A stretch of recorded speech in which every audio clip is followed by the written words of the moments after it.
त्रिलोक के आदि और अंत के देवता देवाधिदेव महादेव है, जिनके आगे दुनिया की सभी शक्तियां असफल हो जाती है। आज हम जानेंगे कि उनका जन्म कैसे हुआ था। भगवान शिव के जन्म से जुड़ी पहली कहानी यानी शिव पुराण की एक कथा में लिखा है, भगवान शिव को स्वयंभू माना जाता है, जिसका मतलब होता है कि भगवान शिव का जन्म स्वयं ही हुआ था। इस बात से साफ समझ में आता है कि ना ही भगवान शिव की कोई माता थी और न ही उनके कोई पिता।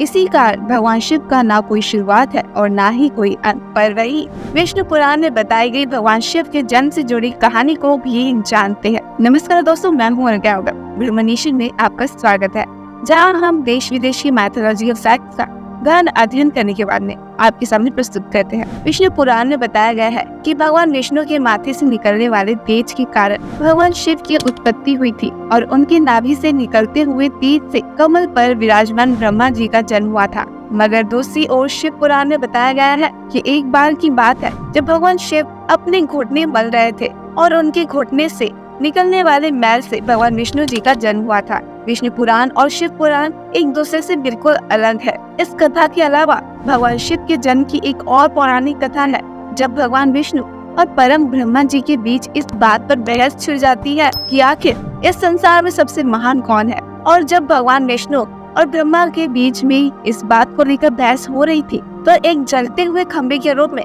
महादेव उनके बीच आए थे। वो दोनों इस रहस्य को नहीं समझ पाए और तभी अचानक से एक आवाज आई, जो भी इस खंबे का छोर ढूंढ लेगा वही सबसे महान कहलाएगा।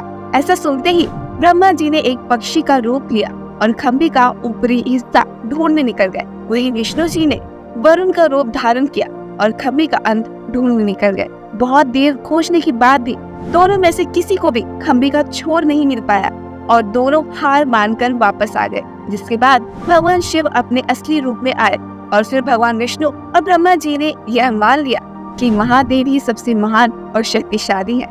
इनसे बड़ी शक्ति इस दुनिया में कोई भी नहीं।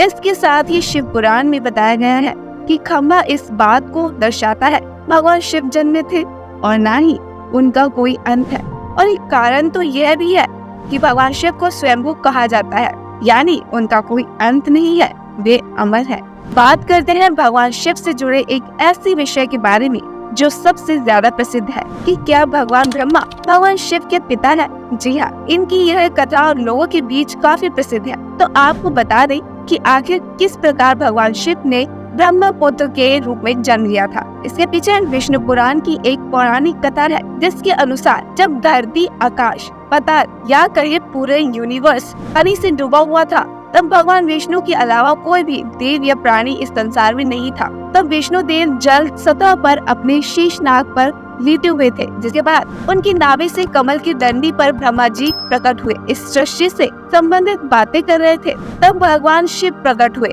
जिसके बाद ब्रह्मा ने उन्हें पहचानने से इनकार कर दिया।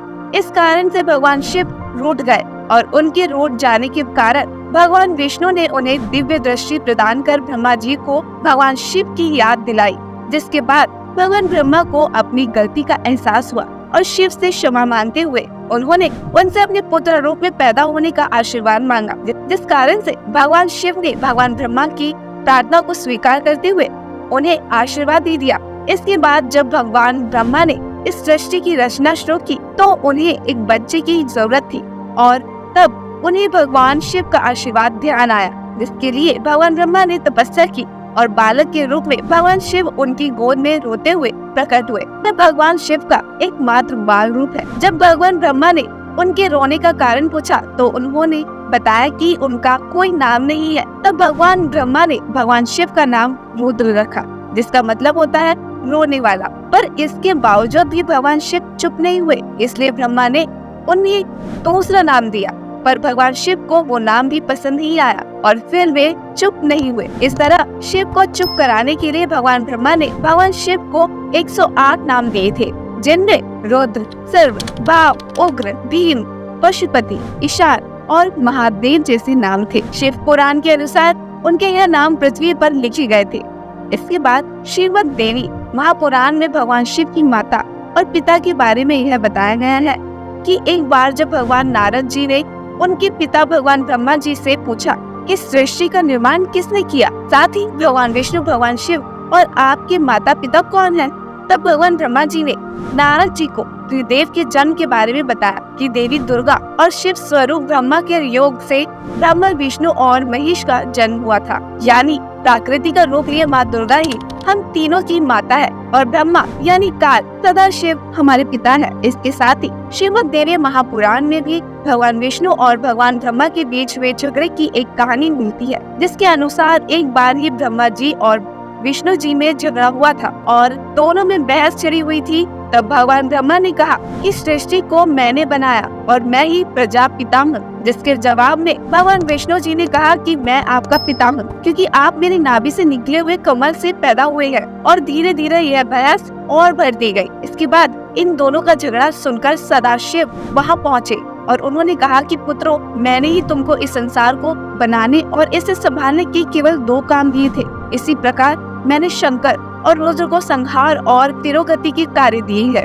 इसके साथ ही उन्होंने कहा कि मेरे एक मुख से आकार, दूसरे मुख से आकार, तीसरे मुख से नुखार, चौथे मुख से बिंदु और 5वें मुख से नाद यानी कि शब्द प्रकट हुए हैं। उन्हीं 5 को एक साथ मिलाकर देखा जाए तो एक अक्षर ओम बनता है, जिसे आज हम सभी भगवान शिव के मूल मंत्र के रूप में जानते हैं। इतना कहने के बाद भगवान ब्रह्मा और विष्णु दोनों ही समझ गए कि भगवान शिव से ज्यादा शक्तिशाली कोई नहीं और दोनों ने भगवान शिव को प्रणाम किया और चले गए। चलिए दोस्तों, अब जब आप भगवान शिव के बारे में इतना तो जान ही चुके हैं, तो क्या आपको पता है कि आखिर भगवान शिव ने किससे शिक्षा प्राप्त की थी और उनके गुरु कौन थे? भगवान शिव स्वयं इस संसार के गुरु माने जाते हैं, जिन्होंने इस संसार में गुरु शिष्य की परंपरा की शुरुआत की थी। लेकिन अगर सवाल आता है कि फिर भगवान शिव किसके गुरु थे, तो आपको जरूर जान लेना चाहिए कि हिंदू धर्म के ग्रंथ कहते हैं कि ब्रह्मा जी और शिव जी इस संसार के सबसे पहले गुरु हैं, जिन्होंने गुरु शिष्य के